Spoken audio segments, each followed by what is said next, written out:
নমস্কার, দেখছেন talk to Bangla. আমি অভিষেক রয়েছে আপনাদের সাথে। এই মুহূর্তে যে খবর নিয়ে উপস্থিত হয়েছি, কয়েকদিন আগে থেকেই একটা কথা খুব চলছিল যে অমিত শাহ এবং নরেন্দ্র মোদী, তাদের দুজনের যে পলিটিক্সটা, সেটা কোথাও গিয়ে এই মুহূর্তে বিভক্ত হয়ে গিয়েছে দুটো দিকে।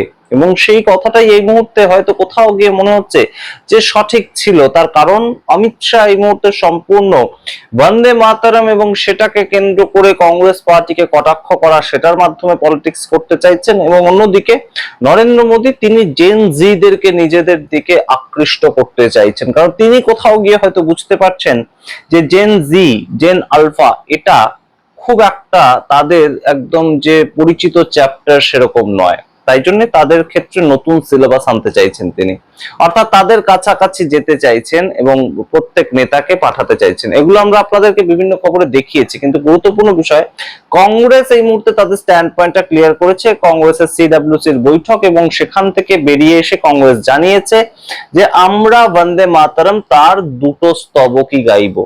আমরা আগের যে নিয়ম 1937-এ কংগ্রেসের ওয়ার্কিং কমিটির যে রেজলিউশন হয়েছিল, এবং সেখানে রবীন্দ্রনাথ ঠাকুর প্রস্তাবনা করেছিলেন যে এই বন্দে মাতরমের দুটো স্ট্যান্জাই সবাই গাইবে, সেটাকেই আমরা যেমন গ্রহণ করেছিলাম, আমাদের পূর্বপুরুষরা গ্রহণ করেছিল, সেটাই আমরা মেনে নেব। এবং সেইটা নিয়েই কংগ্রেস তাদের বক্তব্য যখনই জানিয়ে একদম সরাসরি অমিত শাহ সেটাকে কটাক্ষ করেন, এবং সেটাকে কটাক্ষ করে তিনি একটা ইন্টারভিউ দেন। তিনি বলতে পারেননি এখনো পর্যন্ত যে 20 তারিখ প্যালেট গান চালানোর যে ডাইরেকশন সেটা কে দিয়েছিল। তিনি বলতে পারেননি যে ফেন্সিং, ইলেকট্রিক ফেন্সিং, এই ধরনের বুদ্ধি কার মাথা থেকে এসেছিল। তিনি বলতে পারেননি যে মহিলা পুলিশ কর্মীরা কিভাবে বেধড়ক লাঠিচার্জ করেছিল। তিনি বলতে পারেননি এখনো যে 20 তারিখের সামগ্রিক প্ল্যানটা কার ছিল। কিন্তু তিনি এই সামগ্রিক বিষয়টা নিয়ে বন্দে মাতরমের সিডব্লিউসির বৈঠকে কি একদম রেজলিউশন পাস হলো কংগ্রেসের, সেটাকে নিয়ে বক্তব্য রেখেছেন। এবং বক্তব্য রেখেছেন প্রেস কনফারেন্স করে নয়, তার পছন্দের একটি নিউজ এজেন্সি তাদের কাছে বক্তব্য রেখেছেন। সেটা আমরা দেখাতে পারবো না কপিরাইটের কারণে, কিন্তু যে বক্তব্যটা রেখেছেন সেখানে সরাসরি রাহুল গান্ধীর নাম নিয়ে তিনি কটাক্ষ করেছেন।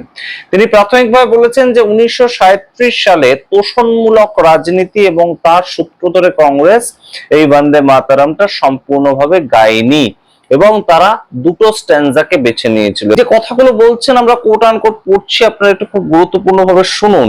I want to remind the entire country that in 1937 the Congress Party, for the sake of Muslim, split Bande Mataram into two parts, laying the foundation for the country's partition, and from there the two nation theory gained strength. অর্থাৎ একদম 1937-এ Congress party খুব একদম চতুরতা দেখিয়ে মুসলিমদের ভাবনাটাকে নিয়ে একদম সরাসরি দুটো পার্টে বিভক্ত করে।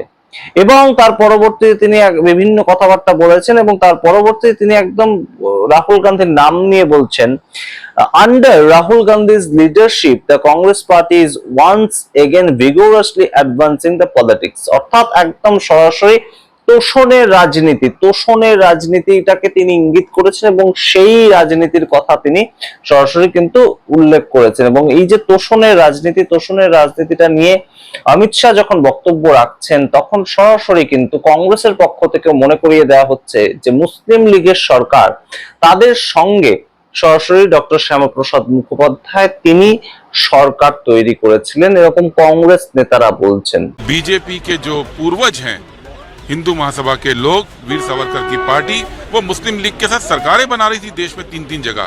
ठीक उस वक्त जब महात्मा गांधी आजादी का आंदोलन चला रहे थे, भारत छोड़ो आंदोलन चला रहे थे, ठीक उसी वक्त हिंदू महासभा के लोग और श्यामा प्रसाद मुखर्जी, जो जनसंघ के पहले अध्यक्ष थे, वो सरकार में थे मुस्लिम लीग के साथ, और वो ब्रिटिश गवर्नर को चिट्ठी लिख रहे थे कि मुस्लिम लीग के साथ मिलकर हम भारत छोड़ो आंदोलन को कुचलने के लिए हर तरह से तैयार हैं। अब ये लोग क्या देश में सिखाएंगे कि कांग्रेस पार्टी की देशभक्ति क्या होती है? क्या ये लोग सिखाएंगे जिन्होंने आज़ादी की लड़ाई नहीं लड़ी कि देशभक्ति क्या होती है? वंदे मातरम कांग्रेस पार्टी का गीत अब से नहीं है, वंदे मातरम 1896 से है। 1896 में कांग्रेस पार्टी ने वंदे मातरम को अपनाया था, और पूरे आज़ादी के आंदोलन में जब कांग्रेस के लोग जेल जाते थे, जब हजारों कांग्रेस के लोग शहीद हुए भारत छोड़ो आंदोलन में, जब कांग्रेस के लोग सजाएं भुगतते थे, तो वंदे मातरम का नारा ही लगाते थे। आज बीजेपी उस नारे को देश को बांटने के लिए इस्तेमाल करना चाहती है।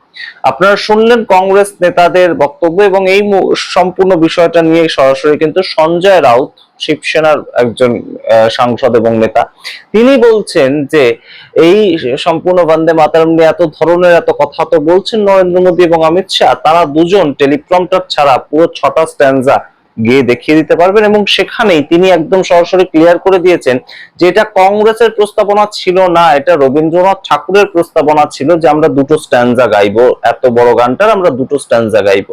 অনেকে এসে আমাদেরকে কমেন্ট করেছেন আগের যে ভিডিওতে যে রবীন্দ্রনাথ ঠাকুরের লেখা নয়, এটা বঙ্কিমচন্দ্র চট্টোপাধ্যায়ের লেখা, আমরা সেটা জানি, কিন্তু প্রস্তাবনাটা করেছিলেন যে দুটো স্ট্যান্জা গাওয়া হবে, সেটার প্রস্তাবনাটা করেছিলেন রবীন্দ্রনাথ ঠাকুর নিজে, এবং সেটাকে কংগ্রেস মান্যতা দিয়েছিল। কংগ্রেসের তখন তাবর তাবর নেতারা যারা ছিলেন, সেখানে সুভাষচন্দ্র বসু ছিলেন, সেখানে মহাত্মা গান্ধী ছিলেন, প্রত্যেকেই ছিলেন, সর্দার বল্লভভাই প্যাটেল ছিলেন, পণ্ডিত নেহেরু ছিলেন, সবাই সেটাকে গ্রহণ করেছিলেন কংগ্রেসের 1937 এর যে বৈঠক সেখানে। पागल है बीजेपी वाले, पगला गए हैं। उनको देश का संविधान मालूम नहीं, वंदे मातरम मालूम नहीं। जो 6 छंद है वंदे मातरम के, वो अमित शाह और मोदी जी ने गाकर दिखाए तो अच्छा रहेगा, सामने आकर, पब्लिक के सामने आकर, विदाउट टेलीप्रॉम्प्टर। 2 छंद को ही संविधान ने स्वीकारा है, संविधान ने। और देश के स्वतंत्रता संग्राम से पहले कांग्रेस वर्किंग कमेटी में रविंद्रनाथ टैगोर जी के सूचना पर ये 2 छंद का स्वीकार किया है।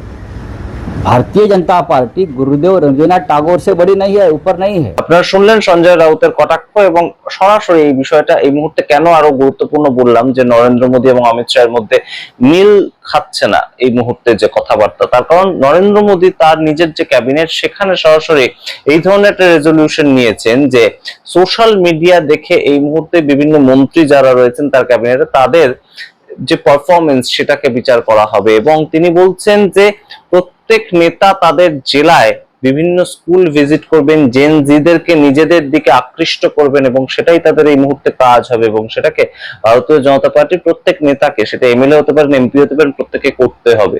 One day, one university campaign by every central minister, every union MOS ministers. Excellent thought by the Honorable Prime Minister of India, Shri Narendra Modi ji. Full credit to him for thinking 10 steps ahead. আপনারা বুঝতে পারছেন এই মুহূর্তে যে gen জিটা কত বড় একটা factor হয়ে গিয়েছে এই সামগ্রিক প্রেক্ষাপটে, যখন কক্সবাজার জনতা পার্টির আন্দোলনটা একদম প্রত্যেকটা স্কুলে পৌঁছাচ্ছে, তারা স্কুল বাঁচাও অভিযান শুরু করেছে 15ই আগস্ট থেকে, তখন মোদী ক্যাবিনেটেও এটা রেজলিউশন নেওয়া হচ্ছে যে তাদের নেতারাও জেন জিদের কাছে যাবে। তার অন্যতম একটা কারণ কিন্তু ছাত্র কি গুঞ্জের যে প্রভাবটা সেটা সারা দেশ জুড়ে কিন্তু দেখতে পাওয়া যাচ্ছে, এবং রাহুল গান্ধী অনেকটা জেন জি ভোটারদের কাছাকাছি চলে যাচ্ছেন, রাহুল গান্ধী অনেকটা স্টুডেন্টদের কাছাকাছি চলে যাচ্ছেন, এবং সেটাই কিন্তু এই মুহূর্তে মাথা ব্যথার কারণ হয়ে দাঁড়াচ্ছে উত্তরপ্রদেশ এবং পাঞ্জাবের ভোটের আগে। তেমনই কিন্তু অনেকে মনে করছেন। অন্যদিকে একদম অমিত শাহ তিনি তার মেজাজি পলিটিক্স করছেন বন্দে মাতরম, সেটার উপর কেন্দ্র করে। আপনারা সামগ্রিক রিপোর্টের ভিত্তিতে কি মনে করেন অবশ্যই কমেন্ট বক্সে কমেন্ট করুন। এখন টক টু বাংলা, অবশ্যই টক টু বাংলা ইউটিউব চ্যানেলটিকে সাবস্ক্রাইব করতে ভুলবেন না। ধন্যবাদ।